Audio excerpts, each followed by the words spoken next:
Some people just aren't meant for this industry, Drew announced, leaning back in his chair as the conference room fell quiet. I've given you chance after chance, Melanie, but your work consistently fails to meet standards. The formal warning goes in your file today. 30 colleagues avoided my eyes. My throat closed as if someone had wrapped their fingers around it.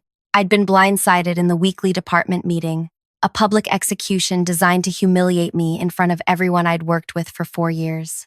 The document he pushed across to me stated I'd failed to meet basic performance requirements and demonstrated ongoing incompetence. But what it didn't say was the truth. I'd discovered his dangerous decision to skip critical safety protocols. Before we continue, I want to thank everyone listening. Drop a comment telling me where you're tuning in from. I'm always amazed how these stories reach people from different corners of the world. My name is Melanie. I worked as a quality assurance specialist for one of the largest consumer electronics companies in the country. I was known for my attention to detail. Friends called me Microscope Mel because I could spot the tiniest flaws others missed. This perfectionism made me excellent at my job, but awful at letting things go.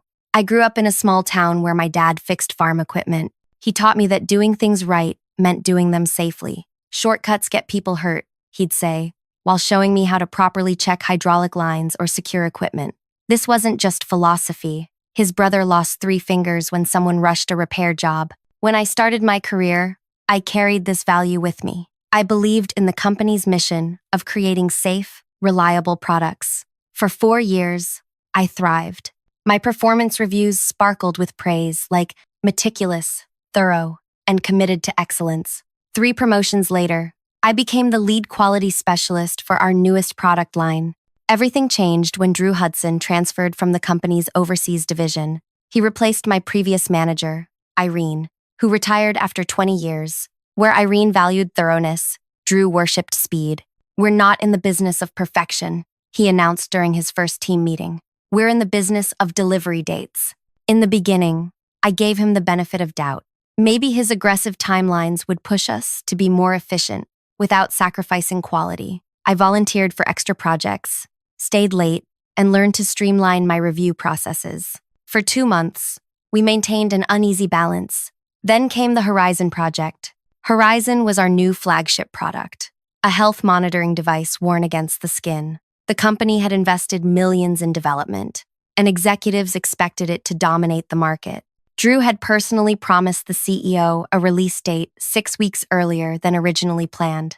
My team received the final prototype on a Tuesday morning. We had 7 days for complete quality testing before manufacturing began, less than half our normal timeline. Don't overthink this, Drew told us. It's essentially the same technology as the previous model with minor upgrades. Standard testing protocol should suffice. But it wasn't the same technology. The new power system generated significantly more heat during extended use. By day 3 of testing, I noticed something concerning. Under certain conditions, the device housing could reach temperatures that might cause skin burns. I documented the issue and ran additional tests to confirm. The results were consistent. Under specific conditions, the device became dangerously hot. This required either a design modification or stronger warning labels at minimum. When I brought my findings to Drew, he glanced at my report for less than 30 seconds. This is within acceptable parameters, he said, sliding the tablet back to me. But the temperature exceeds our safety threshold by 4.8 degrees, I pointed out. That's enough to cause second-degree burns with prolonged contact. Drew's smile never reached his eyes. The test conditions you created are extreme. No real user would operate the device that way. The conditions replicate someone sleeping while wearing it, which our marketing specifically promotes. He leaned forward, then, lowering his voice. Melanie, do you understand what's at stake here? The CEO personally approved my timeline. A design change would delay production by months. But if someone gets hurt, I've made my decision. We're proceeding as scheduled. I left his office sick to my stomach. That night, I barely slept. I reviewed the company policy manual until 3 a.m. and found that safety concerns could be escalated directly to the compliance department if a manager's response was inadequate. The next morning, I submitted my findings to compliance with copies of all test results. The email went to Compliance Director Pamela Ortiz and included Drew as required by protocol. 20 minutes later, Drew appeared at my desk. His usual corporate pleasantness had vanished. My office. Now, I followed him down the hallway, heart pounding. He closed the door behind us. You went over my head. His voice was eerily calm. I followed safety escalation procedures, I replied, trying to sound confident. Our policy requires. I know the policy. I also know when someone's trying to undermine me. He stared at me like I was something stuck to his shoe. You had concerns. I addressed them. That should have been the end of it. The data shows a genuine safety risk. It's my responsibility to... Your responsibility is to your team, to this company, to me. He pointed at his chest. And now you've created a paper trail that suggests I ignored safety concerns. Do you have any idea what that does to my standing with leadership? That wasn't my intention. Intentions don't matter in business, Melanie. Results do. And the result of your actions is a compliance investigation that will delay production and cost us millions. He was right about one thing. Compliance suspended the Horizon launch pending review. Engineers confirmed my findings and recommended design modifications to the cooling system. The timeline Drew promised the executives became impossible, and he made sure I paid for it. The retaliation started subtly. My name disappeared from meeting invites. When I asked why, Drew said they were strategy sessions that didn't require quality input. Team members stopped including me in lunch plans. Project updates came to me late, leaving me scrambling to complete reviews on impossible deadlines. Then came the criticism. Every report I submitted returned with demands for revisions. Documentation that had previously been praised as thorough was now unnecessarily detailed and inefficient. During team meetings, Drew questioned my methods in front of colleagues. Melanie, these testing parameters seem excessive. Can you explain why you're wasting resources on this? Before I could answer thoroughly, he'd move on, leaving the impression of incompetence hanging over me. Other team members watched this pattern and started distancing themselves. Nobody wanted to be associated with the person in the manager's crosshairs. The isolation grew worse each week. Conversations stopped when I approached. Coworkers who previously sought my advice now avoided eye contact in the hallways. 3 months after the Horizon incident, Drew scheduled my performance review. Unlike previous years when my manager and I discussed goals and achievements together, Drew had already completed the evaluation before I entered the room. Below expectations in all categories, he announced, sliding the document toward me. Your performance has declined dramatically this quarter. I stared at the page in disbelief. Even in areas where I had measurable success, he'd marked me as failing. This doesn't reflect my actual work, I said. The Phoenix component tests were completed 2 days early with 0 defects identified. The testing methodology was flawed, he replied without looking up. The results can't be trusted. The methodology was identical to what we've used for 3 years. He sighed as if explaining something to a child. This attitude is exactly the problem, Melanie. You're resistant to feedback and difficult to work with. Everyone's saying it. Who is everyone? I've never received complaints about being difficult before. That's not something I'm at liberty to discuss. Sign the review, please. I didn't sign. Instead, I wrote a detailed rebuttal, citing specific projects, metrics, and outcomes that contradicted his assessment. The next day, he reassigned half my projects to other team members, saying my workload needed adjustment to match my capabilities. The message was clear. Oppose him, and he'd dismantle my career piece by piece. As weeks passed, the pressure intensified. Deadlines for my remaining projects suddenly changed overnight, making my work appear late. Documents I needed mysteriously became unavailable until hours before deliverables were due. When I delivered work under these impossible conditions, Drew would find fault regardless of quality. This analysis lacks depth, he announced when I provided the testing summary for our newest component. I had less than 4 hours with the specs, I reminded him. You moved the deadline up yesterday. Planning your time efficiently is part of the job, he replied. Sounds like you're making excuses again. The stress began taking a physical toll. I developed insomnia, waking at 3 a.m. with my heart racing, mentally rehearsing the day ahead. I lost weight. Friends asked if I was sick. In a way, I was sick with anxiety, sick with dread, sick with the constant feeling of walking on eggshells. One Tuesday morning, I found an unsigned note on my keyboard. Nobody wants to work with you anymore. Why don't you just quit? I looked around the office, searching faces for the author, but everyone was focused on their screens. The isolation had become a physical presence that followed me through the building. That evening, I called my oldest friend, Vanessa, in tears. "I don't understand what's happening," I sobbed. "One minute, I'm a valued team member. The next, I'm treated like I'm radioactive. Have you talked to HR?" she asked. I had, twice. The first time, the representative listened sympathetically, but suggested it might be a communication style mismatch between Drew and me. The second time, I was told they'd look into it, but nothing changed. Now, I suspected Drew had allies there too. "What about finding another job?" Vanessa suggested. "I've started applying, but Drew's making it impossible.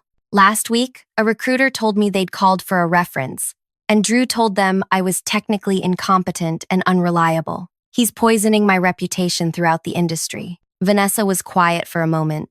"You need to protect yourself, Mel. Start documenting everything." That night, I created a detailed log of every incident since the Horizon report. Dates, times, witnesses, exact quotes. I searched my email archives for evidence of timeline changes and contradictory instructions. What emerged was a clear pattern of targeted harassment.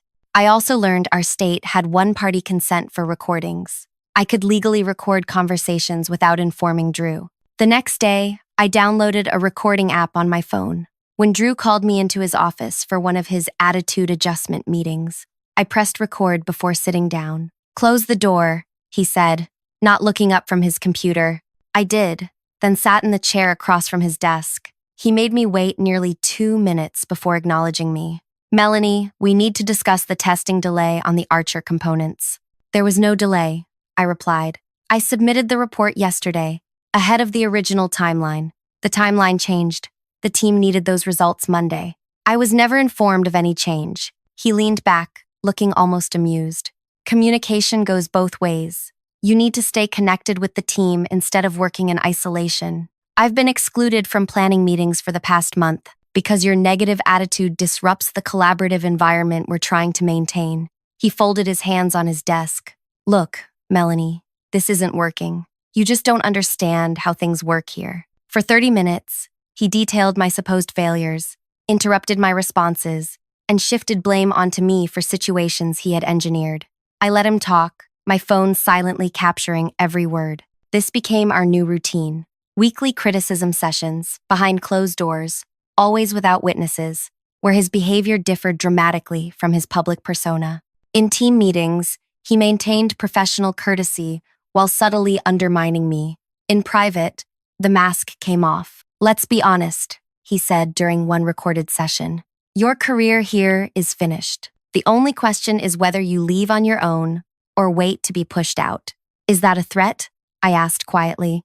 "It's a reality check. I've spoken with the department heads. No one wants to work with you after the Horizon debacle. You're seen as disloyal, someone who throws teammates under the bus." I reported a legitimate safety concern through proper channels. "You embarrassed the company and cost us millions in redesign expenses. I potentially prevented customer injuries." He laughed. "Always the hero in your own story, aren't you? Tell yourself whatever helps you sleep." Over the next 2 months, I accumulated 17 recordings of private meetings, dozens of emails showing changed instructions and timelines, and a daily log detailing the ongoing hostility. Meanwhile, my health continued deteriorating. My doctor diagnosed me with stress-induced gastritis and anxiety. When I developed hives across my neck and face, she suggested medical leave. "Your body is telling you something important," she said. "Listen to it." I took 3 weeks of medical leave, using the time to consult with an employment attorney. Jada Ellis specialized in workplace harassment cases. After reviewing my evidence, she confirmed what I suspected. "This is textbook retaliation," she said. "The timing is clear. The negative treatment began immediately after you reported the safety issue." "What should I do?"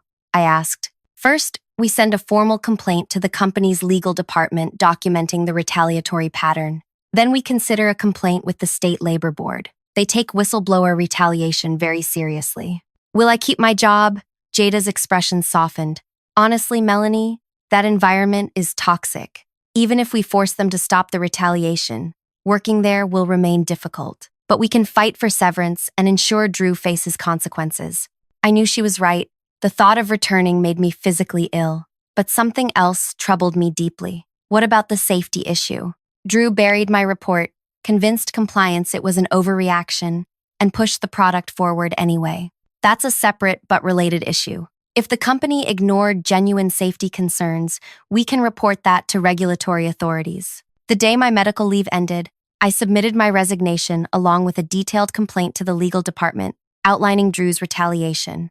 I included selected recordings that clearly demonstrated his behavior. 2 days later, I received a call from the company's senior legal counsel, Tyler. "We've reviewed your materials and would like to discuss a separation agreement," he said carefully. "I'm listening. We can offer 3-month severance, extended health benefits, and neutral employment references." "That's not adequate given the circumstances," I replied, following Jada's coaching. "And it doesn't address the safety concerns that initiated this situation." Tyler's tone sharpened. "Miss Melanie, the company stands by our safety testing protocols. The Horizon modifications were made out of an abundance of caution, not necessity. The test results showed potential for second-degree burns. Those findings were deemed inconclusive by our engineering team." I realized then that Drew's narrative had prevailed internally. The company was protecting him and itself. My resignation had been their easy out, problem gone, case closed. I declined their offer. Instead, with Jada's guidance, I filed formal complaints with the State Labor Commission, alleging whistleblower retaliation. Then I did something that would change everything. I submitted my original safety report, testing data, and evidence of Drew's suppression efforts to the Consumer Product Safety Commission. Finding a new job proved nearly impossible. Drew had connections throughout the industry, and subtle warnings about me spread through professional networks. 3 promising interviews ended with polite rejection emails. Recruiters stopped returning my calls.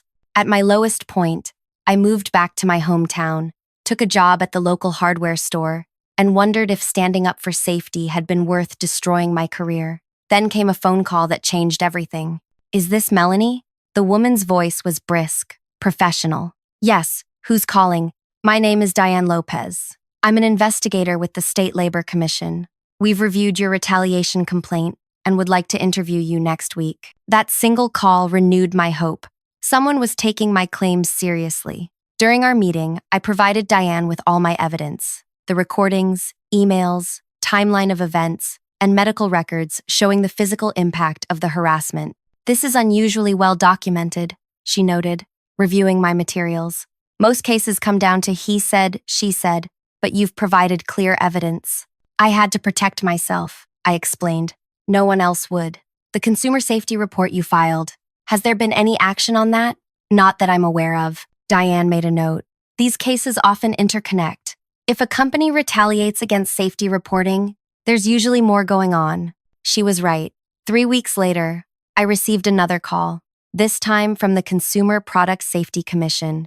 They wanted a detailed statement about the Horizon testing and Drew's decision to proceed despite the identified risks. For the next 2 months, I heard nothing. I continued working at the hardware store, helping customers find the right screws and explaining the difference between paint finishes. The simplicity was soothing after years of corporate politics, though my bank account suffered. Then one evening, my former colleague Naomi texted me, "Are you watching what's happening?" I called her immediately. "What's going on?" The company's under federal investigation," she said, her voice low as if someone might overhear. "The consumer safety people showed up last week with warrants. They're reviewing every product that went through certification in the past 2 years." My heart pounded. And Drew? That's the best part. They scheduled his director promotion interview for today. He's been bragging for weeks about finally moving up. And he walked into the conference room expecting the executive team and found 2 government attorneys and an investigator instead. They had copies of your safety reports, his emails dismissing them, and recordings of him admitting he pushed products through despite concerns. I sank onto my couch, speechless. "Melanie, are you there?" "I'm here. What happened next?" "He was escorted out. Human Resources sent an email saying he's on administrative leave pending an investigation, but everyone knows he's finished." After we hung up, I sat in the dark, emotions swirling. This wasn't jubilation or triumph. It was quieter, more complex. A sense that truth, however delayed, had finally emerged. The next morning, my phone rang with an unfamiliar number. "Is this Melanie?" A man's voice, formal but kind. "Yes, it is. My name is Rajiv Mehta. I'm the new safety compliance director at your former company. I was hoping we could talk." "I've been reviewing the case files," Rajiv continued. "Your safety report was absolutely correct. The thermal issue you identified could have caused serious injuries. Had the product launched as planned, we estimate hundreds of customers might have been harmed." I gripped the phone tighter. "So the company finally believes me?" "More than that, the board has ordered a complete overhaul of our safety protocols. I was brought in specifically to implement new procedures that would prevent another situation like this. Your documentation is being used as a case study." The validation felt surreal after months of being treated like I was incompetent or paranoid. "There's another reason for my call," Rajiv said. "We'd like to offer you a position on the new compliance team. The role would report directly to me, with no connection to your former department." The offer stunned me. "I'm not sure what to say. Take some time to consider it. The position comes with a significant title and salary increase, plus a formal acknowledgement of your contribution to consumer safety." After we hung up, I sat motionless, trying to process this turn of events. Part of me wanted to accept immediately, to return triumphantly, vindicated and promoted. But another part remembered the anxiety, the isolation, the physical toll on my health. I called Jada for advice. "They're worried about liability," she explained. "Offering you a position might be their way of preventing a lawsuit, but that doesn't mean it's not a legitimate opportunity." "What about the Labor Commission investigation?" "That's proceeding regardless. They're not investigating just Drew. They're looking at systemic issues in the company.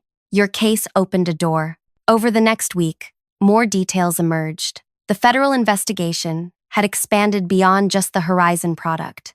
Investigators discovered 3 other instances where safety concerns were minimized or hidden to meet production deadlines. The company's stock dropped 15% in 2 days as news of the probe became public. I arranged to meet Rajiv in person before making any decision about the job offer. We sat at a small cafe away from the company campus.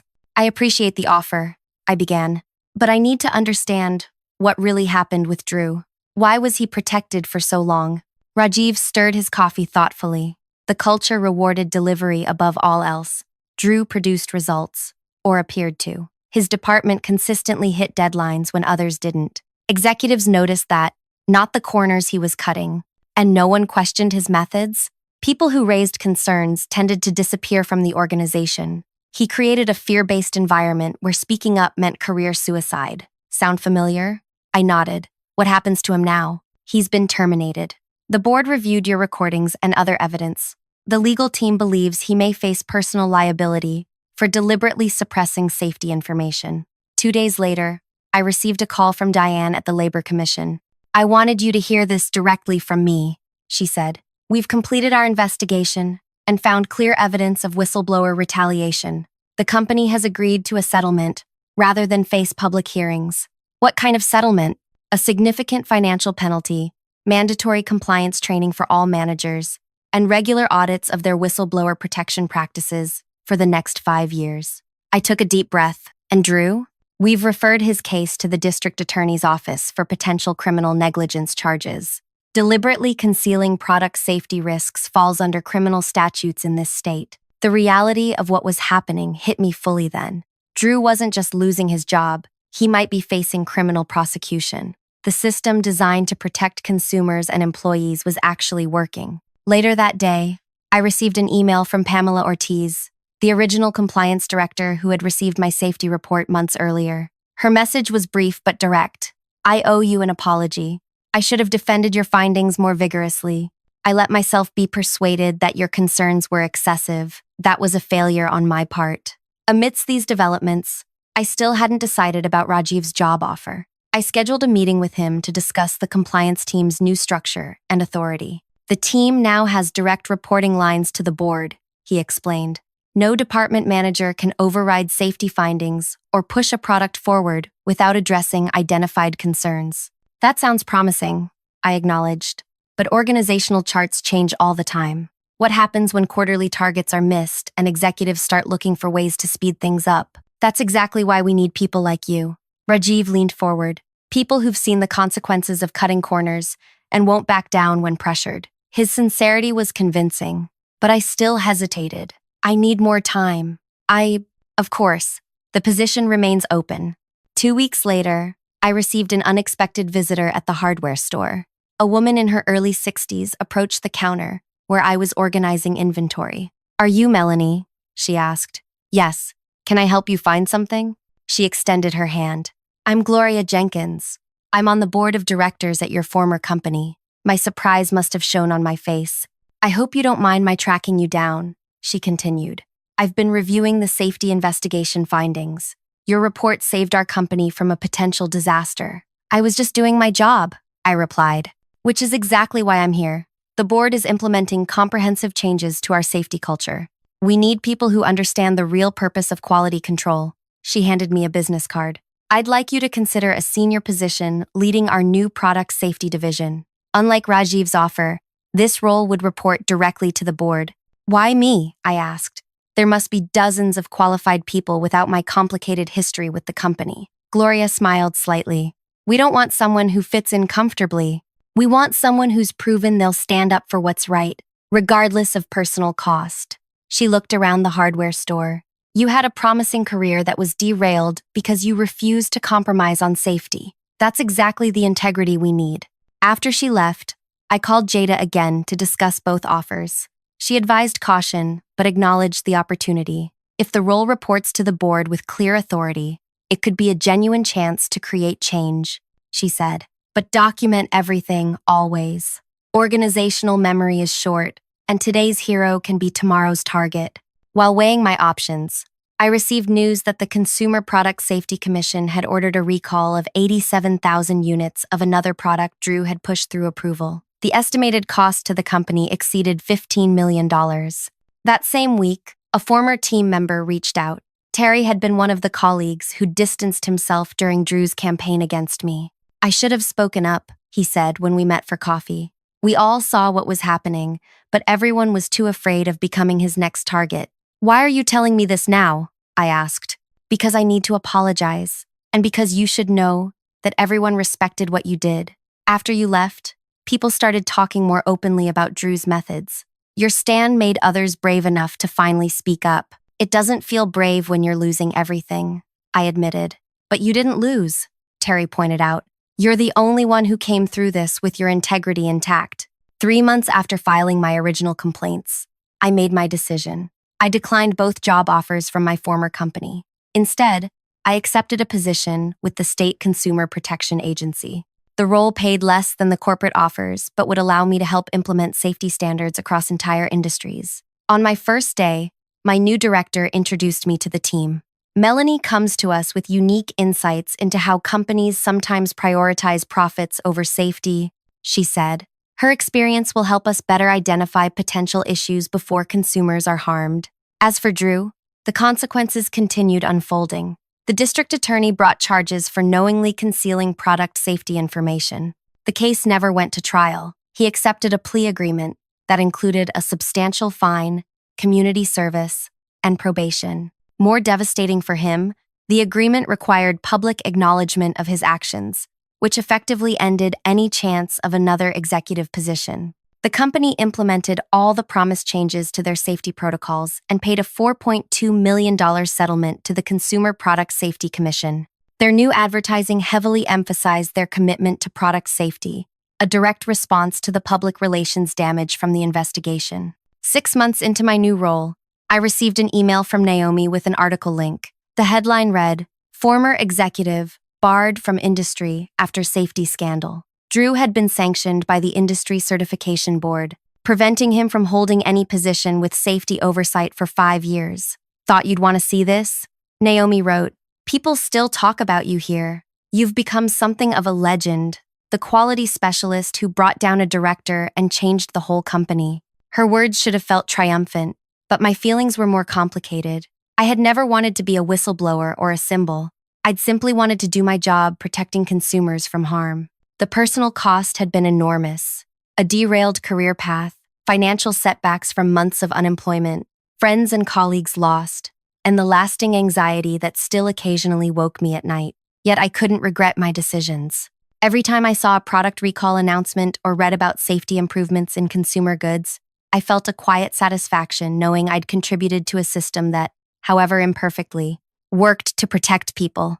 In my new position, I began developing training programs to help quality specialists recognize when they were being pressured to compromise safety standards. I shared my story, anonymized but honest, as a case study in how retaliation works and how to document it effectively. Sometimes, doing the right thing costs nearly everything. My career trajectory changed permanently. My professional network fractured. Years of specialized expertise had to be adapted to a new field. But some things are worth protecting at any cost: consumer safety, professional integrity, and the basic human responsibility not to harm others for personal gain. My revenge wasn't orchestrating Drew's downfall. It was simply ensuring the truth came to light through proper channels. The legal system, designed to protect whistleblowers and consumers, worked exactly as intended once given the evidence it needed. The most powerful revenge wasn't anything I did personally. It was watching proper accountability unfold through established systems. If you're facing a similar situation, pressure to cut corners, retaliation for speaking up, isolation for doing what's right, document everything. Know your legal protections. Find allies outside your immediate environment. The path is difficult, but integrity matters. Thank you for listening to my story. If it resonated with you, please take a moment to like this video and subscribe to the channel. Every share helps someone else who might be facing workplace retaliation know they're not alone. Let me know in the comments if you've ever had to make a difficult ethical choice at work. Sometimes, just knowing others have faced similar challenges makes our own burdens easier to bear.